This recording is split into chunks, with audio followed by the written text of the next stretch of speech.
Our first team has been sent home from the SMITE World Championship group stages, and our final matchup of the day carries similar implications with it. Honestly, the exact same. SEC versus SPL. Winner moves on to the next round this weekend. Loser goes home, and their year is over. And what a day we have had so far. My goodness. Hex Mambo beat the Solar Scarabs earlier on today. SEC become 2-0 in our second matchup of the day, up against the Valhalla Valkyries, where the Highland Ravens send them home. My goodness, lots to look forward to. My name is Dolson. Mifflin with me. Miff, the SEC is on something fierce here today. And they get it done again in our second set with the Highland Ravens taking out the Valhalla Valkyries. Yeah, I'm excited for this set as well. But I will say, having had the opportunity to speak to the Storm, zero confidence from these guys. They keep telling me world rankings, they're 18th seed. I don't even know what that means. They're literally North America's second seed. So, you know. Yeah, but that terrifies me. The mindset of nothing to lose has obviously won the day a few times here this weekend. Yeah, they're looking a little rabid. Let's catch back up with some of the action that we've already seen here this weekend at the SMITE World Championship group stages. This is over in Group A. This is the group that we just came from, where the Highland Ravens await. That'll be on Sunday, where we will see that match 9, best of 5. Winner goes to Worlds, loser goes home. They await the loser of the Titans and Eldritch Hounds. Those two teams will play tomorrow. And so tomorrow's matches, they're all promotion to Worlds. Winner of our matches tomorrow, the best of 5s, they will go to Worlds. Losers will play on Sunday. But we still have a bit of the bracket to fill out over in Group B, and that's what we're going to look forward to in our next matchup here. But what a run by the Highland Ravens. Drop to the Titans, recenter themselves, and move themselves one step closer.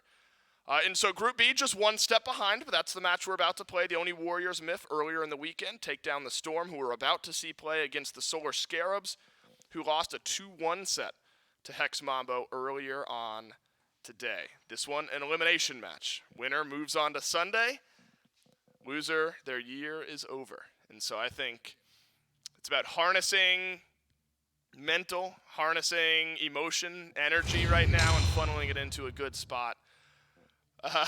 And so you talk about the Storm and their mindset. I still think playing with nothing to lose has been winning a lot of matches here this weekend. It has been. I could tell you for a fact that the Storm take their loss earlier this weekend with a grain of salt. They're not concerned about it. They went out for dinner and they had burgers and milkshakes the night after, That right? sounds great. The Solar Scarabs are still reeling from their loss earlier today. That's right. Maybe could have a little bit more implications on this match than we might think. Yeah, it's a really good point. And I think that's something we'll have to talk about when we talk about the Scarabs here in just a minute, is that Scarabs played earlier on today. They've had, a couple hours to kind of mentally regroup from their set up against Hex Mambo. And so that's definitely something to dive into with that team.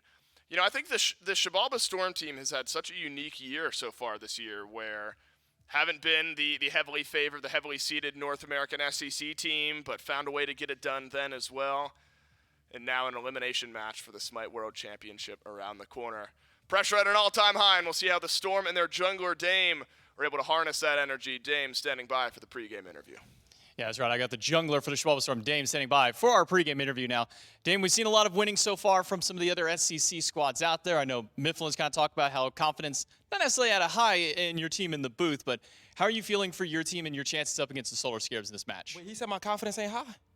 That's messed up, bro. He said it wasn't great. No, they said we 18 seed. I ain't say that.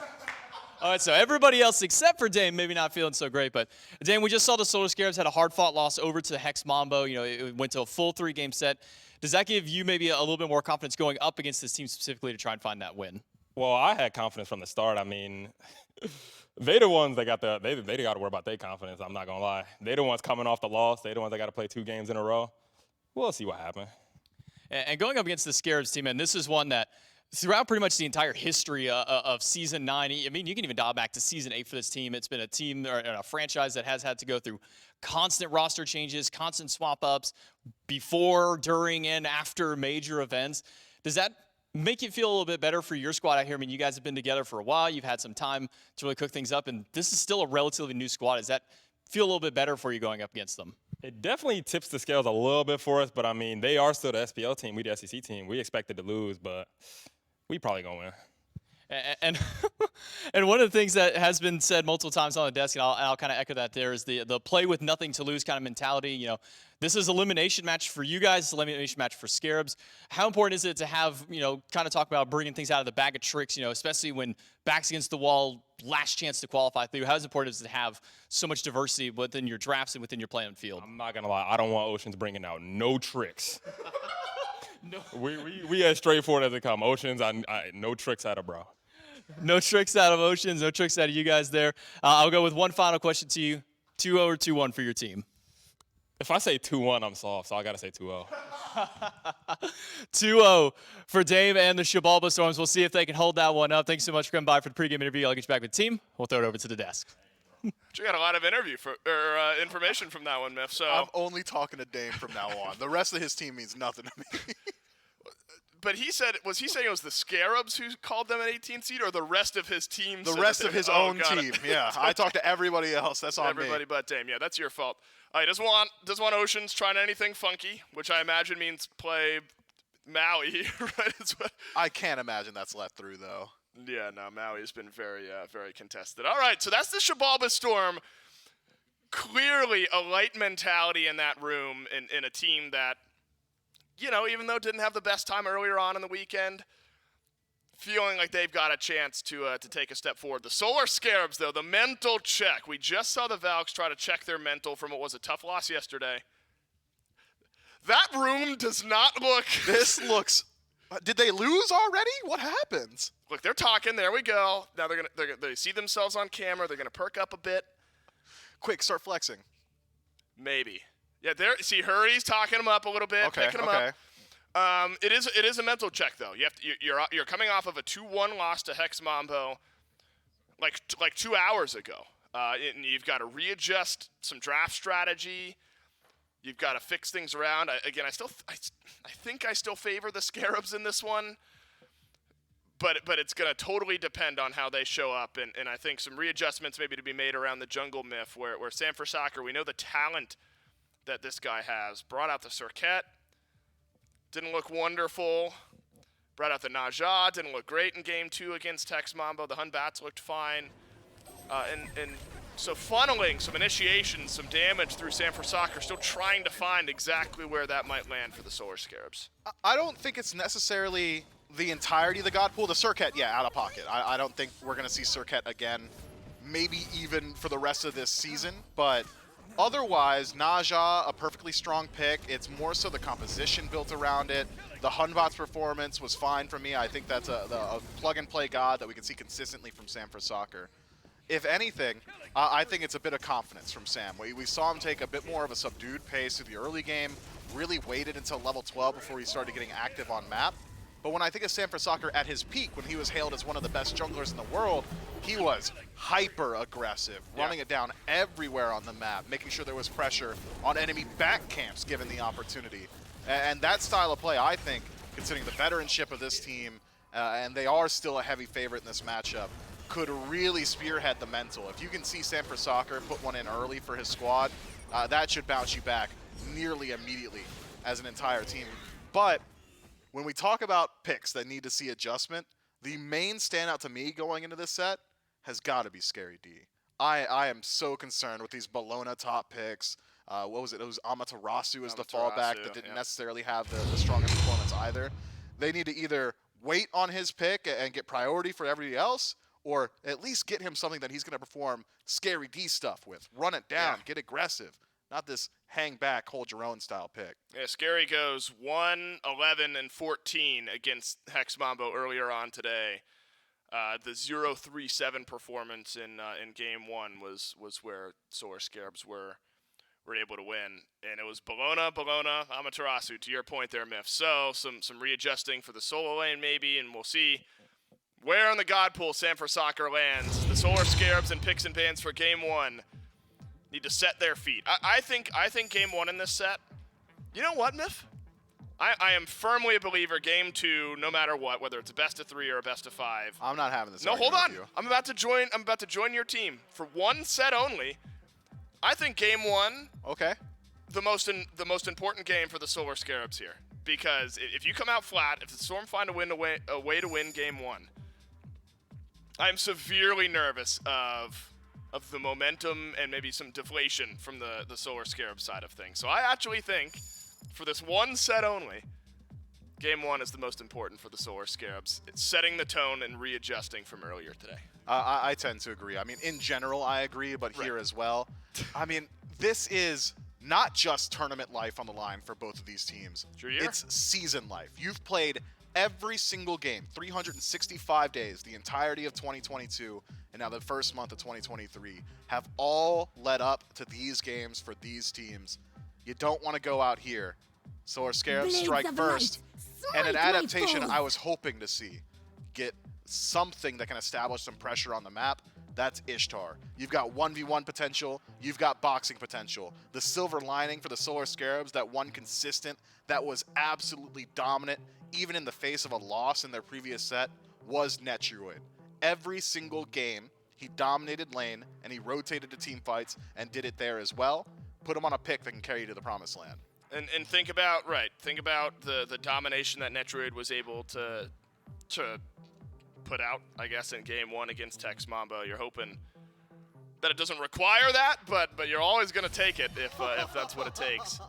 Up against the Ram, which has been a very strong pick, not only in that game that we're talking about for Netrioid, but for InMyZen in general. Ishtar and Ram, those have been the two picks for Zen.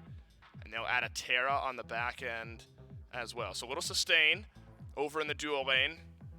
Do you think, all right, so Dame said no tricks, nothing crazy from Oceans. Do you think Terra is within that threshold? No, completely standard selection here. Has a decent matchup in Ishtar. Those walls can be a bit tricky for Ishtar to navigate. A little bit of sustain in the team fight. Knock-up immunity might limit what the Solar Scarabs are looking towards in their own support. I like this a lot. Athena as a direct response, I think, very strong. Telegraphed his Terra. Every time she wants to utilize that dash, you know exactly where she's going, and it's towards whatever monolith she spawned it up, be it the third or second ability. But this is a pick that had essentially fallen off the face of the planet. Feels like it's been a long time since we've seen this Vulcan. It's a Snoopy special. He's been playing it since Season 2.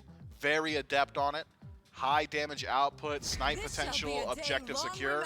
I like this for the Solar Scarabs. Agreed. I like the first three that the Scarabs have drafted here. Standard, straightforward initiation out of your support, and then two of the best carries in their respective roles. Because remember, Vulcan was getting banned out a decent bit earlier on this weekend. Was left open at the end of that Valkyrie set just now. Was wondering if that might be finally the time where we see a Vulcan. Was not, but we'll see it here for Snoopy. And then a Bellona. You know, it's a pick, Miff, that we were delnyy loves it. Hoping to see change from Scary D specifically, but you're right. It's a pick that delnyy has made work in the past. Not this weekend, though. Played Bellona in both games against the Oni Warriors. Went 0-3-3 combined in both of those two games. Feels pretty tried and true, though, from the Xibalba Storm and their solo lane. The Kronos banned out by the Solar Scarabs as well as the Thor. On the flip side, two solo lane bans, Tyr and Amaterasu, would have slotted in nicely. And the classic Merlin out of the mid lane for Joshy. It's a pretty standard pick for the Storm. Yeah, top to bottom now from the Storm. You've got decent poke potential. The Ice stance from Merlin, very good at applying damage from a range. The Arcane stance at controlling space. And with that poke, you've got kills secure, be it the additional burst from Terra's Earthen Fury, or the chase down potential of Astral Barrage from Ram. So standard composition top to bottom from the Storm has got the potential to fight back pretty easily. You're not exactly looking at any of your lanes at establishing pressure, though. Bellona might be able to do it depending on her direct lane opponent, but Ishtar, Athena should be able to out-pressure Ram and Terra, especially kill pressure favoring the Solar Scarabs. Merlin, maybe a little bit later in the game, can match what Vulcan's capable of doing, but levels 3 through 5, Vulcan should get lane pressure there as well. The Solar Scarabs, if they so choose, can all in on this pressure-style composition, get themselves an early-game jungler, try and outpace the Storm, or you can look at a little bit more late-game elsewhere. Shiva's early game. I know we've talked about Shiva a lot. I hear that, huh? You sound incredulous. Don't give me the we. We've talked about it. You've been a Shiva disliker. I'm not gonna say you're a Shiva hater. A disliker. You're a Shiva disliker. I have a distinct distaste for Shiva. Awesome. That's the same thing, just fancier. If your composition You said the same thing, just fancier. is not slated for ending a game in 25 minutes And the Solar Scarabs composition. is capable, Okay. certainly capable, then sure, you're playing to the strength of your draft now. Shiva is just going to establish a whole lot of pressure. He's one of these, he's probably straight up the strongest level 2 god in the game. It looks to me like the Solar Scarabs are just running pressure top to bottom. And he's got a snake, and that's worth something, right? It's extra added value. So much. Pele for Sam for Soccer, Miff. Certainly one we've seen in the past. Wouldn't you guess it? Not one that we've seen in his last 6 or 7 games. So continuing to play a diverse pool of gods. Do you think Pele's got to spearhead this, though? You're talking about a composition. I mean, it's always going to fall on the jungler, right, to create some pressure, ganks, things like that early in the game. But, potentially some pressure there for Ishtar. Of course, it's going to be there for Shiva. Do you think opportunities abound for Sam where you need to be active early because there's so many options on the map? You can bring pressure to mid, you can bring it to the jungle, you can bring it to the Ram. Terra and Bellona, you're not so concerned about this Pele, so there are certainly avenues for Sam to get active early on. But whether or not the pressure needs to originate from Sam, I don't think so. Sure. We already broke down how much pressure Right. these lanes really have got. Shiva should hold his own, should dominate the laning phase. Ishtar, Athena, pretty strong as well. Vulcan, maybe 6-4 matchup throughout the early, but still certainly capable of taking some of that 1v1 up against Merlin throughout the early game at that. So, the Solar Scarabs, I'm more so concerned about when they're moving in towards objectives. When's the Gold Fury happening? Are you on Pyromancer in the early game? Are you able to leverage your superior confirmation and your very strong burn draft at that?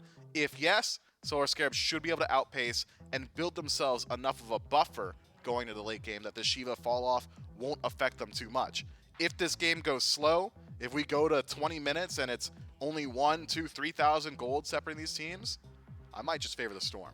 Well, talk to me about some crumbs of early game pressure then from the Storm, or are you expecting there's none? I mean, do you want to see anything from Susano here, or are you hoping it is purely just padding and hoping you can chill out for 25 minutes if you're the Storm? You can still fight back in. Susano really is going to be that crux for this team, the keystone to their fights in the early. Typhoon, once that becomes available, the displacement as well, can disrupt some of the aggression from the Solar Scarabs. But I'm expecting the Storm to play much more counter-punch oriented. They're not starting the fights themselves, they're looking to punish. Miff, it's been a heck of a day for the SCC teams. Can they keep the momentum going? It's the Xibalba Storm versus the Solar Scarabs in Game 1. We have sent one SPL team home so far.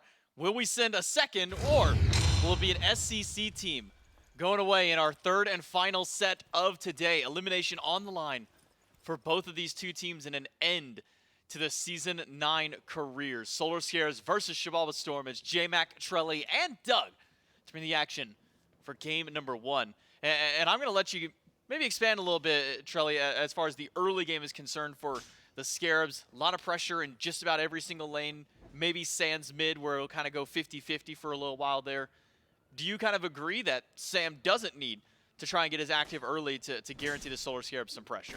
I don't think he has to, but I don't see why he wouldn't want to. I mean, he's got that blink on the Pele. Scary D should be having a good matchup into delnyy early on with the Shiva. And you still have that option to get active through Snoopy as well. I mean, this Vulcan is going to have much better clear than the Merlin if you're able to interrupt a bit of his clear. So I'm thinking Sam for Soccer doesn't have to do anything, but he should want to. It's just a good time in general with the Pele, and he's got that blink to try and facilitate that aggression. Level 2, you could be looking to kill Joshy, and that's probably what I'd be doing. If I had that early pressure that Sam has access to, I'd be looking to at least pull beads in the mid lane. We'll have to see how the Storm can hold out up against the Solar Scarabs early game. We talked about in our previous set as far as desk-wise was concerned, Charlie, about what Ishtar can provide to any team, and it's this uncontested early clear, and then you throw in Athena just as an extra threat measure for Hurriwind and the Solar Scarabs. Feels like this dual lane is not going to get a whole lot going for them on the Xibalba Storm. Terra, never really known for her early clear. Typically this needs about 3 levels before you can get full access to that kit to clear out there. Ram will be able to somewhat clear, but feels like this dual lane for the first couple levels might be a lost cause for the Xibalba Storm. Yeah, I'm not thinking that Dame wants to make any rotations over to duo unless the Scarabs just overextend, right? They're going to make their home right at that tower line, probably continuously invade. They've got interceptive pressure, and they could look towards purple buff, but SMITE going over towards the left side of the map. That is something that I did expect. It looks like he was thinking about going for the invade, or in this case, just the gank. Didn't find it, and now maybe looking towards Joshy, and that's exactly what he's doing. Joshy in danger, but is close enough to the tier 1 tower that he'll be able to back up just fine. Now Joshy Dame losing out on the early 2v2. delnyy was winning the 1v1 moments ago against ScaryD, but this wave clear, this pressure that Shiva offers, 2 different ways to interrupt delny's bludgeon makes it hard for delnyy to get a good clear option in that regard. So at least some regard of a fight back now for the Solar Scarabs to keep their pressure up, to keep a little bit active against them. Ocean's rooted out. Hurriwind, no taunt available. Instead, meditation burned by Oceans just to get back to tier 1. I was a little bit worried there about how much damage was going to come through from Netrioid, and for good reason. Terra has no sort of wave clear at level 2. And she really needs access to all 3 of her abilities to be effective in a fight. At this point, Oceans is dropping a health pot and then just doing the walls for a little bit of damage. That's it. Needs that dash to be able to crush those stones. Now it looks like the purple buff's being looked at while Netrioid is just clearing the wave. They accidentally brought over some minions to the purple buff, which means they have a little bit of extra time to go for it. Will Zen be able to walk up and go for a steal? Does not look like it. So the duo lane of the Storm going to be losing their purple buff here. Hurriwind will be able to grab it and just walk away. Remember, Joshy did lose his beats early on because of that gank from SMITE, so could be open once Volcanic Lightning becomes available to another gank in the mid lane. This time around, we'll have Flicker, but still, a lot of damage comes through Pele level 5. Once that blink comes up in 40 seconds, there's about a 30-second window where Joshy could be in trouble. ScaryD and delnyy, now ScaryD losing out on some of the trade out in the solo lane, but ult's now available to both of them. That gives delnyy a little bit of extra CC with that stun, but also gives a lot of healing over the way early on for ScaryD on the Shiva. Sam rotating over. ScaryD will interrupt the bludgeon, immediately channel into the ultimate, get a heal for himself, and go for the mix afterward. One more shot at the delnyy. We'll make it a 1-for-1 trade out. And it's just the junglers left alive. Both soul laners dying right with each other. They did, but Dame was a bit faster in that first blood. Unfortunately, the Scarabs were already up in gold, so they're going to continue to be up in gold. At the very least, Dame was able to help out. And great play by delnyy. I mean, most soul laners might try to dash away, but up-downing in that place made sure to set up for the regank opportunity. So now we got 2 1-0 junglers. InMyZen and Oceans not access to the ultimate yet, so they're just going to be sitting back in lane. They have to fear every single time Hurriwind charges up that dash. If you don't want to expend your beads, InMyZen already did, and doesn't have access to any CC immunity besides those beads until he hits level 5 and can actually channel that ultimate. Dame actually stole the small heartbeats away on the back heartbeat camp of the side of the Solar Scarabs. Will rotate back up and help secure the blue for his teammate. Looking at some of the early build options, SMITE, instead of going for some extra CDR early, goes for just a little bit of extra burst damage. Crusher in first slot for him, whereas Dame is yet to take his opportunity to go back to base and spend up that gold to be able to max out his first item. I wonder if he'll go into a similar thought process of just getting a lot of extra raw damage. Do you imagine maybe cooldown on the mine for him? SMITE goes to initiation, has the Athena on his backside, but beads were just back up in time for Joshy, but beads don't save you from all of the damage that SMITE has. 2 kills now up for the Solar Scarabs. Yeah, that's a perfect gank. I mean, Joshy has no bit of safety that keeps him alive there. As long as Hurriwind and SMITE are able to bounce the tower aggro back and forth, they have no fear of ever dying. So that's going to be another kill going to SMITE, as well as Joshy losing his beads. Which means Hurriwind could do it again. I mean, this time without Sam. You got Snoopy to follow up with big damage as well, so a dash taunt could be the end. But Dame has a great wraparound here. Is it Hurriwind or is it Snoopy? Doesn't matter. He's going in. It's a taunt on the Dame. Jetstream on top of Hurriwind, but no TP in from Dame. Typhoon was available, but not enough damage with that meditation ticking through to give Hurry a little bit of extra HP. So the Solar Scarabs, with their 2 wins, what have they gotten so far? A couple of Scorpions to their name. And that's netted them about a 1,400 gold lead over the Xibalba Storm so far in the game. Nearly 2,000 experience as well. And a lot of that's starting to bleed in from the right side of the map, even over in this dual lane, especially. Netrioid has been very quiet ever since we left that lane, ever since Hurriwind rotated out, but it has been pure farm for Netrioid on this Ishtar. And that's just the benefit of that pick. She just farms a little bit faster, is able to run to those camps, get the Interceptor consistently, as well as look towards possible purple buffs. We've seen it invaded a few times, but since then, Netrioid hasn't wanted to commit himself too far in the lane. You get beats down, Joshy. You're getting ganked again. Beautiful stun, though. Maybe enough to confirm the kill on Hurriwind. Nicely played by Oceans. I was going to say, Joshy, too little, too late, nothing you can do. However, that's a great double stun underneath the tower. Maybe Dame finds a 1v1 here. Sam, no ultimate. Typhoon up. No beads available. Teleporting with the jet stream, but Dame needs a little bit more damage, and he's got just that. But can he get away from Snoopy and Hurriwind, who has just come back from the grave? Double taunt into the backfire. And it's a 4th kill for the Solar Scarabs, maybe a 5th. If Oceans can't get the dash in time, finds another double stun, and we'll walk back to the Tier 1 tower. And unfortunately, all the while, Netrioid is able to invade the purple buff there of InMyZen. So still trying to take these 1v1s wherever possible, trying to force out beads or anything else. But Zen's smart. He's not going to use his beads. He's not going to get hit by anything. And also, Netrioid didn't really throw out the ultimate there, so no real fear of a tower dive. The gold, as you said, still heavily in favor of the Solar Scarabs for this early on. I mean, 1,200 is not massive. It's just for under 8 minutes and no real objectives have been looked at, and you're even in kills, that is going to start to add up. delnyy is ahead, though. Has the XP lead over Scary D, dying twice at this point. Does look good if you could fight with your Bellona towards mid. However, doesn't look like Joshy wants to fight anytime soon. Only has that Divine Ruin to his name. Here comes Sam, though. We saw this earlier. Up, down, in place with the Eagles rally. We'll find the double stun. And I think Sam and Scary learned their lesson from last time that delnyy jumped in place, but now Dame has arrived, finds the double pull in. Dame, where will his kill go to? He needs one more hit on anybody, one more to take out Sam, but he just doesn't have it. Typhoon charged up, and it's a kill on a Scary D instead, who will pay for the sins of his jungler. I mean, I love the play from Scary D. He's definitely not worth as much as killing Sam. However, I think maybe he could have just outed him a bit and then ran away. It seemed to me like Scary D and Dame were both like, we almost have the kill, almost have ult, and did not have that opportunity, whereas Dame was able to stall out for the Typhoon cooldown and confirm that one. 4-1 is the Susano of the Storm, actually pulling ahead of Sam for Soccer in farm as well. And that's going to be pretty nice. Having a Susano with Blink early on, maybe to try and shut down Snoopy, because he has been able to free farm in this mid lane. The only issue is, Hurriwind's been sitting around Snoopy a fair bit. If Defender of Olympus comes through, and you're not able to kill before that ult starts getting channeled, you leave yourself very open to a regank opportunity, and Hurriwind and Snoopy still have good setup and great damage.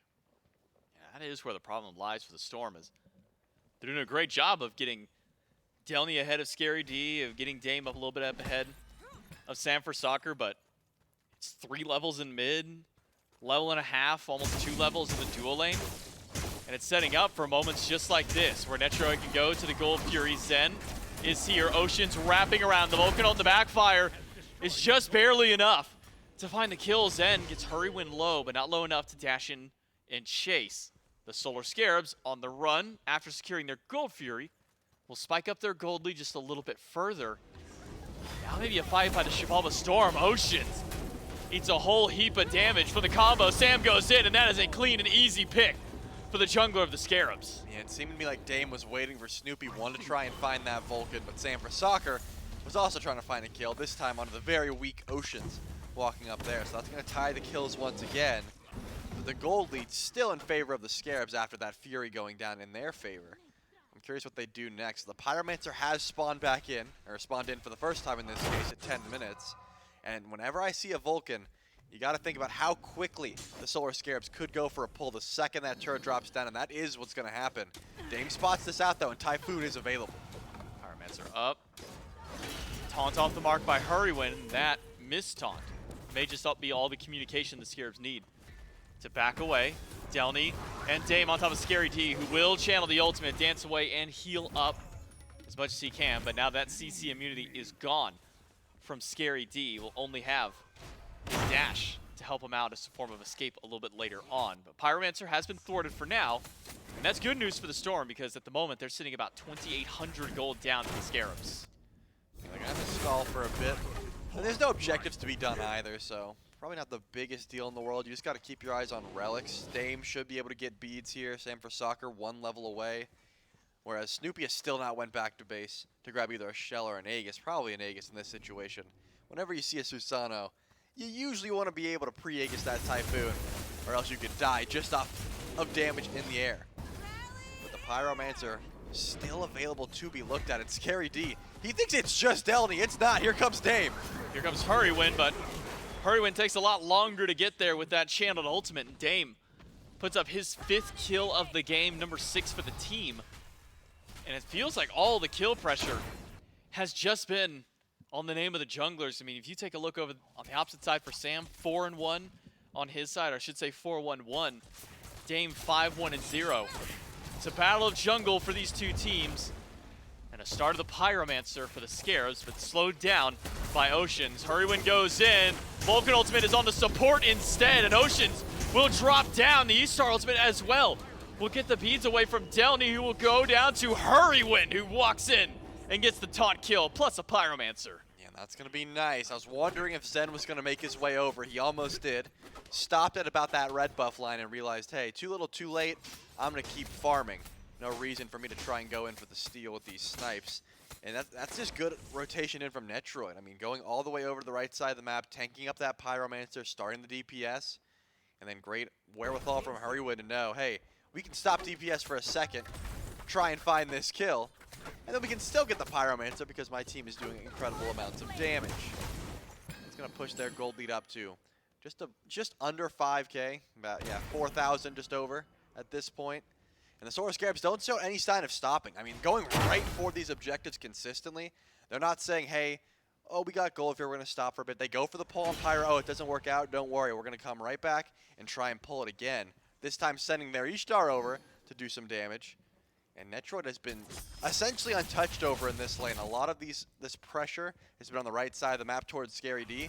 But Netrioid, he could care less. He's got both relics up, and he's got no fear of them ever going down. Especially with Hurriwind sitting by and Sam in the jungle. Not sure if Oceans and Zen spotted, but Dame had to have made the call out that Sam was nearby. Hurriwind goes in to try and get the taunt steal, but does not do so as Netrioid pokes out and drops the tier 1 tower on the Storm's dual lane side of the map. Hurriwind has really been a big setup for this team. These taunts have been great to bail his teammates out of some death and also set up for players like Sam and Snoopy. Close out some of these kills. Hurriwind will walk up to try and grab Joshy, but no follow-up means that no beads are necessary to be burned by the mid laner. Joshy, with the help of Oceans, will be able to walk away from that engagement. It's funny to me how little delnyy cares about what Scary D is doing. I mean, goes into second item kin size and is essentially just following this Shiva around auto-attacking. Scary D can't hope to try and box. You know, this is where Shiva should be thriving in the early game comparatively to a Bellona, but can't step up, has to ult just to clear the wave at this point. I mean, Saint for Soccer's close by, but has no interest in ganking this Bellona, you can tell. So just ulting to get some extra farm, and now heading on back to base. Gets the pick of a second relic this time around. But 0-4-1, have not seen too much action here from the Shiva. Also hasn't really been forced into anything besides, oh, we're doing Pyromancer, okay, I'll step up. If not, I'm going to go back and get some farm. Whereas delnyy, that build will start to add up if not dealt with. I think Sam for Soccer recognizes, hey, we can probably kill this Bellona, but don't need to at the moment, as they're also 0-2-3. So with this kind of playstyle, you know, and how much Scary D has been bullied over in the solo lane, you know, over on the desk, it was talked about how once we hit about that 25 or so minute mark, you have the Shiva fall off where he's not really as impactful, not as potent as he would be in the early game. But considering that Scary D has gone even to start things out, want to hold that though. Snoopy in danger. Typhoon used Eagles Rally in the middle of 3. delnyy is slamming through the health bar. Snoopy gets a very clutch heal from his teammate, and that's enough to keep him alive and drop delnyy instead. Sam on the run. Ocean's coming back, trying to help out his team, finds the double root and bails Dame out for a moment. It's a taunt back in by Hurriwind. This man has been setting it up for his squad the whole time. Scaredy rotates in, grabs one, but Hurriwind goes down to Zen. And now the heals and the damage from Scaredy to Oceans down. It's a double for the solo laner of the Scarabs. Finally, someone from the Scarabs drops there. I mean, the Xibalba Storm did a ton of damage, but they just would not, they couldn't finish anything. So many low HP targets. Sam for Soccer gets out with 1 HP. Snoopy gets out with 1 HP. Netrioid also getting out with 1 HP. Only Hurriwind dropping and you kill 4 of the Storm? That is a heck of a trade considering how many low health targets were on the side of the Scarabs. delnyy teleports in just to see the Fury go down and is going to have to go back over to right. May even lose the tower to minions just because of that teleport, so losing some more gold in the process, and it will drop. So the Scarabs pushing that gold lead even higher. I mean, they're on their way to 10,000 pre-17 minutes. I got to imagine it's Pyromancer into a pretty early Fire Giant if Netrioid can also balance some of that DPS. So far, it's been a lot of the shred. One more item or two, that really would help the objective burn here for the Solar Scarab. But I guess Snoopy brings ton as is. Zen, he barely made it to the sky, and what's awaiting him on the ground? 3 Solar Scarabs, Beads and Aegis down. Maybe a bit of a waste of a relic there. Tried to buy some time for the rest of the squad, but none to be had. Now, kind of going back to what I was going to try and get to at Scary D is, talk about the fall off of Shiva, but when the Scarabs are now nearly 10,000 gold up over the Xibalba Storm, is there really even a fall-off point for Scary D at this point of the game? I mean, if it was all on Scary D to carry, then yeah, Shiva's got a fall-off point. But if his sole job is to jump to the backline, be disruptive, and force relics, there's never going to be a point where he can't do that. It's just going to be, hey, if you're trying to kill Zen and he's 6 slot with an upgrade starter item, he's probably just going to ignore your CC and kill you. But the Scarabs are playing with such a breakneck pace, it does not matter. Forget Pyromancer, they're going to immediately pull this Fire Giant. Snoopy is here, Earthshaker's available. They might be too little too late. Watch out for the Terra walls. We've seen them steal fire before. It will not happen this time. The Solar Scarabs get the Fire Giant, and Scary D will just disrupt Joshy moving forward. But Joshy wants to try and steal Pyro, does not do so either. So both Fire and Pyro to the Solar Scarabs, and what was almost a 10,000 lead moments ago has now ballooned to 11,000 and climbing, as there are still 4 towers left standing on the map for the Solar Scarabs to knock down. And it looks like they're going to continuously push. I mean, Zen and Dame pushing on the left side of the map, trying to get some farm, but if they don't show up quick, their Phoenix could actually be looked at. And it looks like immediately the retreat call has been made, and the Solar Scarabs are not going to push further into these Phoenixes. They're going to look on the right side of the map and try to grab one of these last tier 2 towers here. And they've got plenty of gold in hand. I mean, Scary D has 3K already. Yeah, Snoopy also about 3K. And they still have 2 more towers to go through. So the itemization is about to look real scary here for the Xibalba Storm. Especially if they decide not to defend these towers. It looks like the call is actually to step up. They are making a bit of a defense.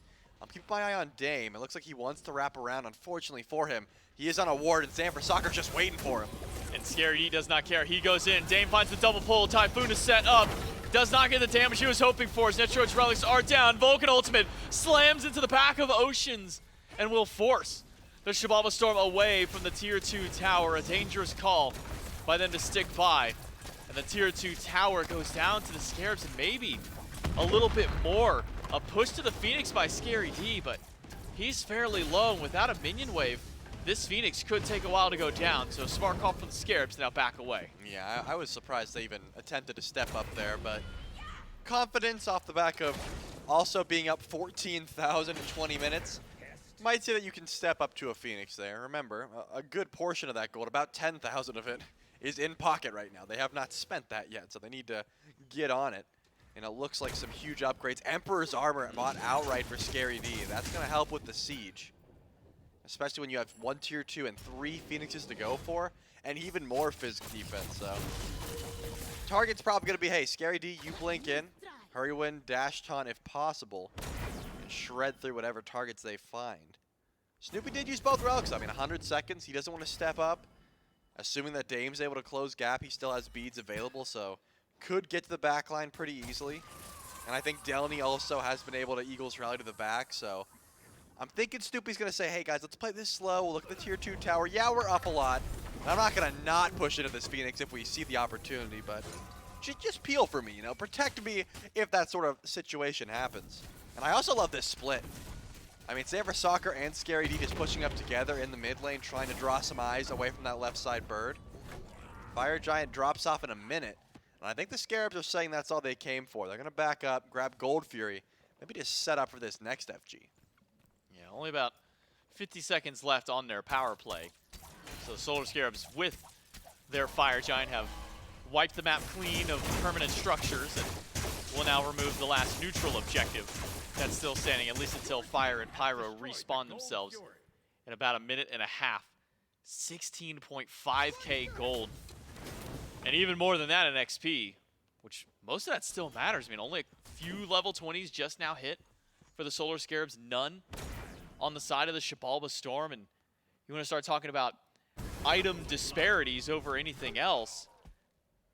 Nearly full slot for Snoopy versus Joshy, who's only got his 3rd item deep. Snoopy, not quite enough gold in hand to finish out his starter item, so instead we'll buy a full soul gem. That is a 2 full item lead over the mid laner, just the mid laner of the Solar Scarabs. It's pretty close to the same for their Hunter as well. Sanford Soccer knows Joshy's here, and Zen.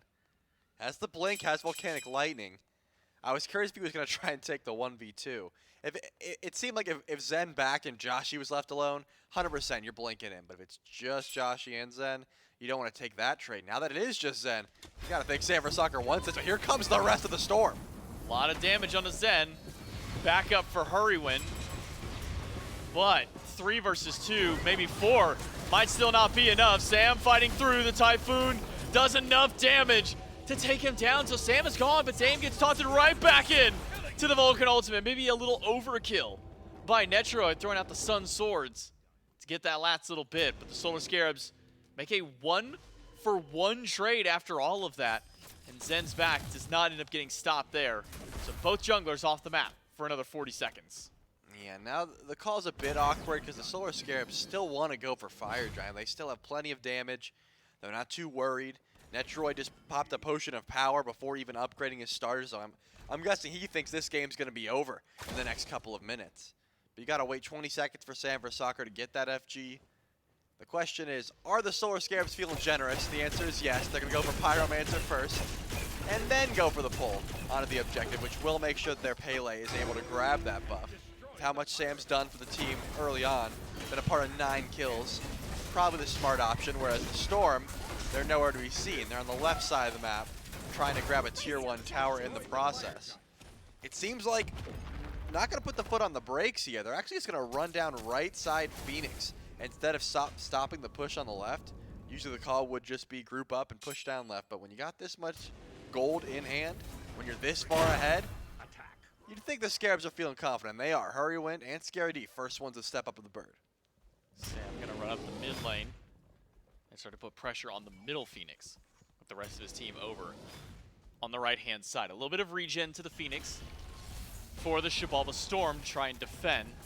Netrioid will walk up and pump a few autos in just to show the threat that the Solar Scarabs Hunter has on this bird. But as mentioned, regen available to the Storm thanks to the help of that Interceptor, keeping them alive. Hurriwind charges up the dash. Will he push in is the question. It seems the answer to that one so far has been no, but with Sam joining in, this might be the all-in commit. Double taunt onto Oceans and delnyy. delnyy dives to the backline by himself and will lose his life. No, he will not. Just barely lives through. Not quite enough tick damage. And a lot returned back to the Solar Scarabs. But Hurriwind will ult back through, keeping his team alive. A reinitiation back onto Oceans. But Oceans will be fine. delnyy trying to come back into this one. Dame gets the pick onto Sam, but Joshy falls in return. Scary D stunned out. Couple more autos from Zen. We'll take this as a 2-for-1. The Scarabs are unable to take down the Phoenix. The Xibalba Storm defend. 15,000 gold ahead. The Scarabs drop that. That is a heck of a defense for sure. Picking 1 for 2 though. I think Scary D and Sam dove a little bit too hard. Snoopy gets Aegis down so early on in that engagement as well from the carries. It was just not enough. to actually bring down that Phoenix. I think the Interceptor doing some good healing for the bird as well certainly helped out. You could tell the call was just, hey, Netrioid's going to keep poking it out, but then Netrioid got all in. Great damage by delnyy, and also, I guess, great just saying, hey, you can't all in, you can't just DPS us, we're going to distract you. That's what the Bellona really can bring to these auto attackers. And because of that, Solar Scarabs are not going to be able to break the base. They have to retry. They've got time to go in for one more push, about a minute 30.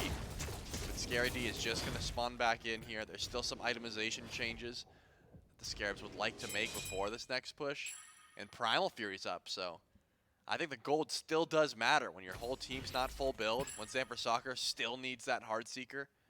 You could still grab the Primal, but if you do, you're wasting a fair bit of time. You can see the pings are being dropped, and that's saying, hey, they're probably going to do Primal and then push. We've got eyes on Hurriwind. We got to defend for another minute. And I think the Storm are up for the task. We'll see if the Storm can defend twice against the Solar Scarabs. Not a full grouping just yet, but the last two of the Scarabs on the way. It's Sam and Scary D. Can they make the impact? Can Hurriwind find another great taunt? Beads on cooldown for everybody except Dame on the side of the Storm. One good taunt could spell disaster for the Xibalba Storm if followed up with an ultimate from Snoopy with some auto attacks from Netrioid. Turret drop down to the back line. Hurriwind charging ult, but not going to dash just yet. Maybe let Scary D start the fight out. Dash on doesn't find much. delnyy gets a stun in the back line. Taunt's not great. Dame is going to take down Sam, but it's 2 for 1 as delnyy and Joshy have been traded out throughout the fight. Taunt by Hurriwind onto 2, and now Netrioid slamming auto after auto into the back of Oceans. Dame goes back in, another double pull, but that gets the Aegis from Snoopy this time around. And the Solar Scarabs will take their prize of the Phoenix and 2 kills. Yeah, all that to trade out 2 for 1, but it looks like Scary D teleports back in. He still wants to look for something. The mid Phoenix, no Fire Giant, is going to be the call. Dame's here, taunt in, does use the beats, has good damage, but he's getting low. Does make it out. Scary D dashes away with the pillar. And the Phoenix is starting to go down. Not very quickly, though. The carries aren't putting a lot into it. It's a big Vulcan ult on top of Oceans. Off the taunt once more from Hurriwind. Typhoon gets Aegis away from Netrioid, but Netrioid will be fine. And InMyZen in the sky has to get all 3 snipes onto someone if he wants to live, but he already has backed himself away from the fight as the mid Phoenix goes down. Yeah, and that's going to be 2 birds down. I'm surprised the Scarabs made that call. It was gutsy, but it paid off. They were able to find a big pick onto Oceans as well as break the base even more. That mid Phoenix is going to mean, though, the Storm can't really set up for a defense if this Fire Giant does get in hand. So far, it's going to spawn with a full 60 seconds. The Scarabs can choose to play it slow, or they could just grab the objective immediately and burn it before it becomes enhanced.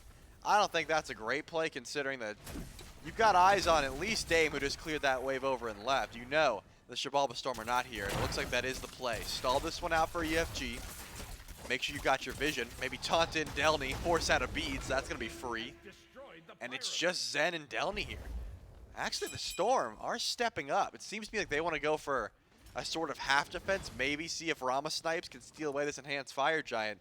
If this doesn't work, J-Mac, this is game. I mean, if this enhanced Fire Giant pull goes the way of the Scarabs, and you're stuck here in the jungle with them, there's a good chance they just chase you down with some nice taunts of Hurriwind. Oh, there's a first taunt. Vulcan ultimate doesn't find anything, though. Can Dame find some big damage? Can delnyy get the job done to the back line? Joshy is down. Sam goes away, but delnyy falls alongside him, and Scary D tanking up the damage from the carries to the back line. Dame isolated. It's a deicide for the Solar Scarabs, only losing Sam, and game number 1 goes to the SPL squad. It seemed like the Xibalba Storm said, hey, we're going to go all in here. Joshy actually dashes in that engagement, uses his relics, tries everything to try and bring down Snoopy, but he's going to go undying this time around. Same with Netrioid, 6-0 and 4-0 for the carries of the Solar Scarabs. A little shaky, though. 15K gold lead, you really shouldn't be dropping Phoenix fights like that. But I guess they were just playing a little bit slow. They were able to clean it up. They take game number 1. Got to be nice for the mentals, especially bouncing back from that earlier loss. And definitely kind of going at the pacing that the desk was setting. You know, once the Shiva starts getting towards that late game where everybody's getting full build, maybe not quite as useful. So making sure that even though Scary D was dying very much a lot early on in the game, I mean 0-4 at one point, it didn't matter because there was enough farm being spread across the map through the neutral objectives. The Solar Scarabs hold out here. If you're the Xibalba Storm going into game number 2, Charlie, maybe what are some adaptations to be made from game 1 into the second one? I mean, I'm saying for sure don't give up Ishtar. That's probably step number 1. I would say consider the Snoopy ban as well. When Snoopy was on the Chronos earlier on, didn't look so solid, but this Vulcan he was hitting on pretty much consistently. And also, this might sound crazy, but Hurriwind's taunts seemed extremely annoying to deal with. I would not be surprised if the Athena was either A, prioritized by the Storm, or B, taken away from Hurriwind. It's just so hard to hold on to your beads when you're consistently getting aggressed upon by an Athena.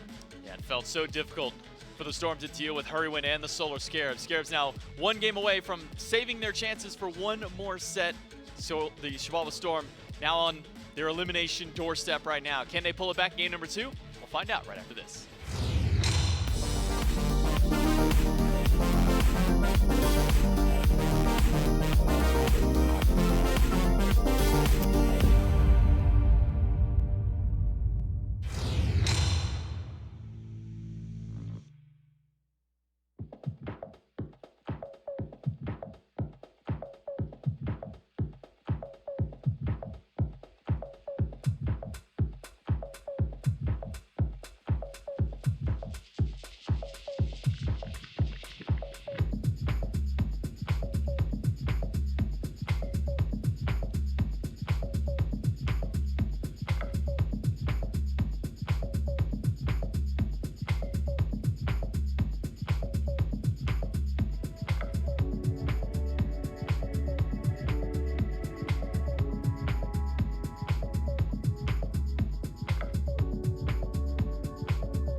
said, Game 1 was probably the most important one of this set for the Solar Scarabs, and luckily for them, they're able to grab the win here in Game 1 and set the tone for the remainder of things here. Just one win away from moving on to Sunday, and a shot at a chance. A shot at a chance for the SMITE World Championship. Technically not wrong.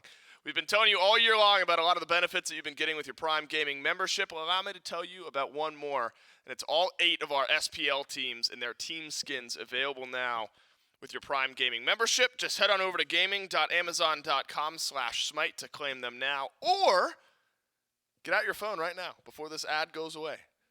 You can do it if you're quick. You can scan that QR code. It'll take you to the skin page. You can claim them right now. I'm giving you a countdown. Hurry up. You got like 4 more seconds to claim these awesome 8 SPL skins in 3, 2, 1. You lost your chance. Unlucky if you didn't get it, but you can still go to the website.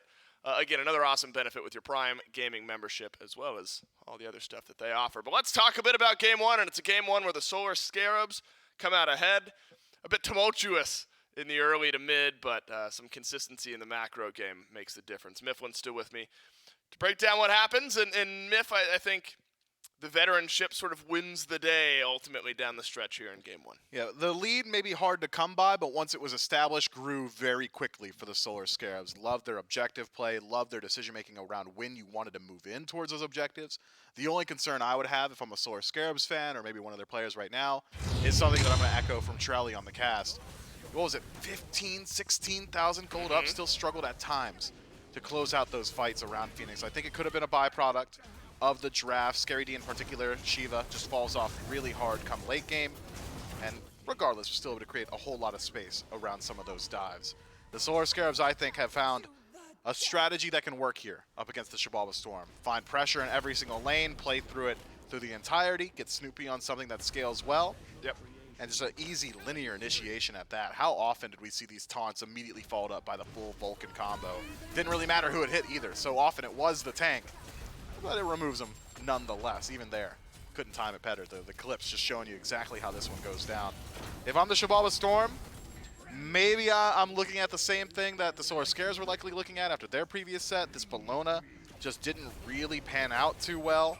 Otherwise, compositionally, I liked the other 4 picks from the Storm. It's going to come down to play on field here in Game 2. I'm glad you bring up the Vulcan. I mean, you have to. He goes 6-0-7. But specifically, the Discordia, was just okay in the first set of the day against Tex Mambo. Kronos was all right, but it really feels like finally Vulcan, we saw the big Snoopy performance out of mid after a series of okay at best games and 25,000 damage for him. Netrioid also goes undying in this one, so both of the carries look fantastic for the Solar Scarabs. It's always going to be hard to win a game when carries are undying and also putting up big damage and big kill numbers. So adjustment time for the Xibalba Storm now. I actually think Dame had a really nice game that game. I think the Susano was able to string together a few kills here and there. Unfortunately, outside of that, felt like the Storm was slowing down a bit. Do you think you can make the counter argument, Miff, as we see what these teams select in the second wave or second round of picks and bans here for Game 2? Can you make the same argument for the Storm that they need to start maybe drafting a bit more pressure in their lanes? They let the Solar Scarabs draft all that pressure and didn't give themselves much of a chance in the laning phase. I mean, there are multiple avenues to a SMITE win. All roads lead to Rome eventually. You could either Was that even true? Was that really true back in the day? Yeah, because they invented roads. So just by Yeah, they default, they were the built only them ones all. who had roads. Yeah. Oh, okay. I was gonna say that's a lot of coverage. When did that saying fall out of? Well, you're still saying it, and it's not true Yeah, right now. well, no, it's So what you just said isn't true. all roads in Europe lead to Rome.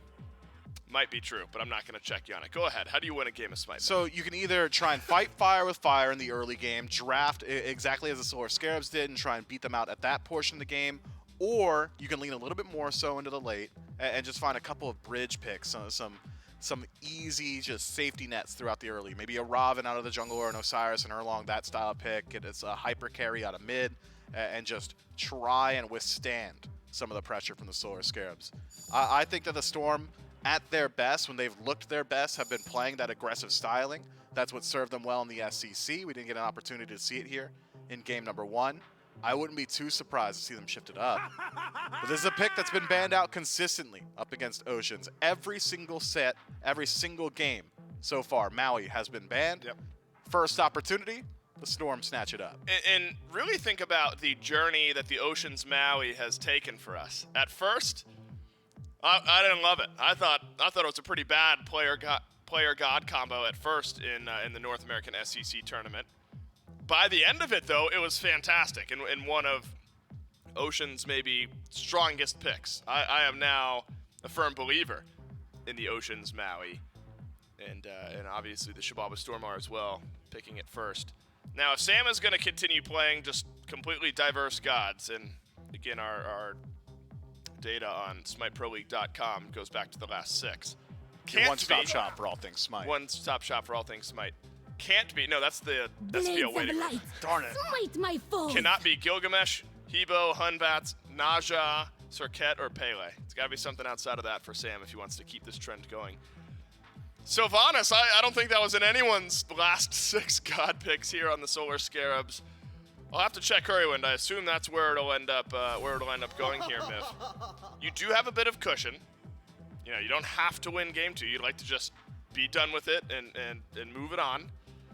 But Sylvanas does seem like a pretty unique pick to bring out in a high-pressure set. Decent wave pressure. Back in the day, Sylvanas was the highest pressure pick you can get out of support just thanks to those cleave auto attacks. Non-committal initiation with that pull. Now goes through walls as well, healing. I think Sylvanas fits well. The weakness of Sylvanas is his immobility. Doesn't exactly have the greatest self-peel tools. And now up against the Thor at that could make it very difficult to maneuver the map. If Sylvanas gets caught in the jungle or even in the lane, you really don't have an answer to an Anvil of Dawn into immediate wall combo, or even if you want to peel for yourself with that ultimate, Berserker's Barrage makes it knock-up immune as well. So we'll see how this one works. You can already see the synergies, though, lining up for the Solar Scarabs. Sylvanas with the knock-up, AoE, massive, lines up for that Gravity Surge pretty well. The Storm's top 3 just feels very stormy, I guess. From the end of their North American SEC run, remember the 5th seed NASCC team made their way through the gauntlet, qualified to this event. This kind of core 3 between a Maui, a Ram, and a Thor won so many games for the Xibalba Storm team. So I'm already, you know, even if they lose, I'm at least feeling like they've given themselves a draft that has worked many, many times for them in the past. But you're right, synergy's building up for the Solar Scarabs. And Chernobog for the first time this event and in a little while. I mean, I'm sure we saw it once or twice during the SEC weekends, but We did.